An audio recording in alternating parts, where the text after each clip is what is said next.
tukosebwa tusobola okwerwanako. Ekyo ekintu nenda okuba very clear. Tusobola okuba abaikaka all the time, tusobola wagira government all the time. Aikasitandika oninilirwa n'okunagibwa broad daylight. Tusobola tuwona okwerwanako ng'abantu paka letutuuka ku mazima twafuna ekintu kyaife.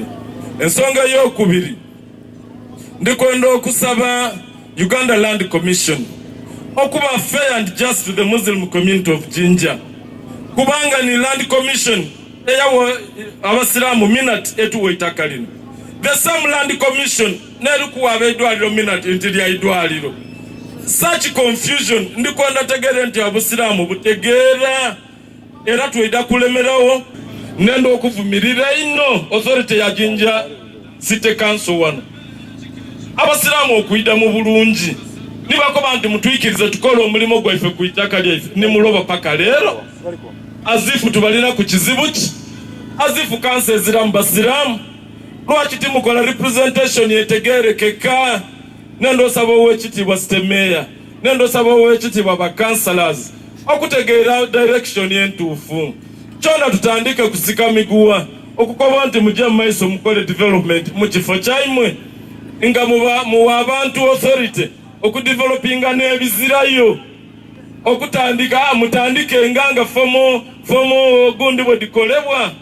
Mbasaba muli baganda baife mutatuwa kula ku ntalo tubenda ate tubawa ekitiibwa please. Nenda mwide tube walala tukulaakulanya eky'Obusiraamu. Omusiraamu taba na kike, Omusiraamu taba na kike, Omusiraamu azira magezi gakulaakulanya kike.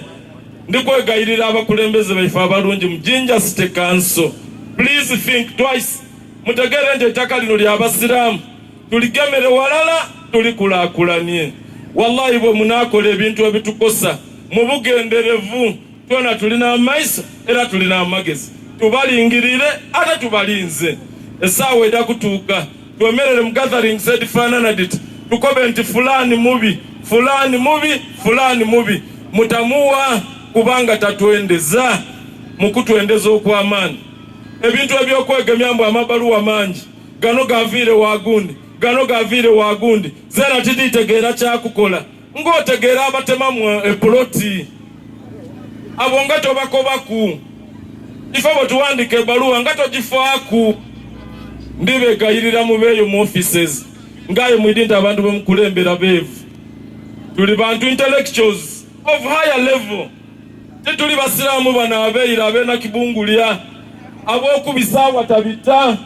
Tutegeera osoma ebaluwa twaginterpretinga, tusobola osoma judgment ya high court twaginterpretinga, tusobola okutegeera rights dhaife ng'Abasiraamu. Mutuwe obuvunaanyizibwa bw'eddiini lyaife twena tubawa ekitiibwa.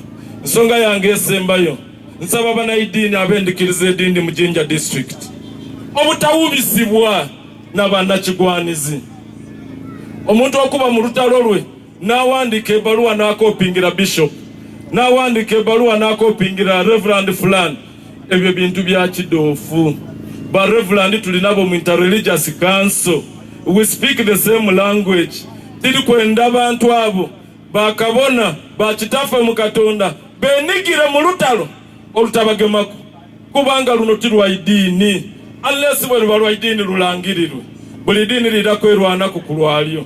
Aye bwe luba lwa byanfuna abantu abali kwenda otunaga babe ku byabwe. Twena ng'Abasiraamu kugekibwe kuba kitaffe mu Katonda mu madiini agandi baveemu ku kudoboozi ekoba nti ekyo ky'Abasiraamu mukiveeku. Imirira nga tutandikira wano waffe mu Jinja wano okuyita buli Musiraamu yenna, okuyita buli Musiraamu yenna nti ajja tubeere wamu. Buli Musiraamu yenna ajja tukulaakulanya amataka gaffe ge tufuna kubanga amataka ntugafuna gakomyewo mu bufuzi bwaffe mu mikono gy'Abasiraamu. Tewali na nyinigo, tewali na nyini Muvule Crescent, tewali na nyini Kaburistan, tewali na nyini Rubas n'amasaka gasigadde gonna. Mbayita Abasiraamu tetwawukana n'alina endowooza ey'okwawukana agiteeka ebbali. Tukolera Busiraamu, tuzimba Busiraamu era Obusiraamu twagala bubeere ku ntikko. Mujje tutolegane salaamu tukulakulanye amataka gano.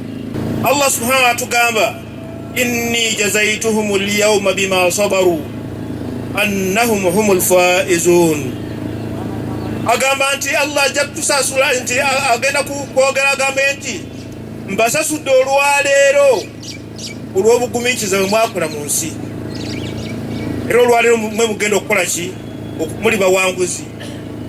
Bannange, kufaani atayagala kubeera muwanguzi.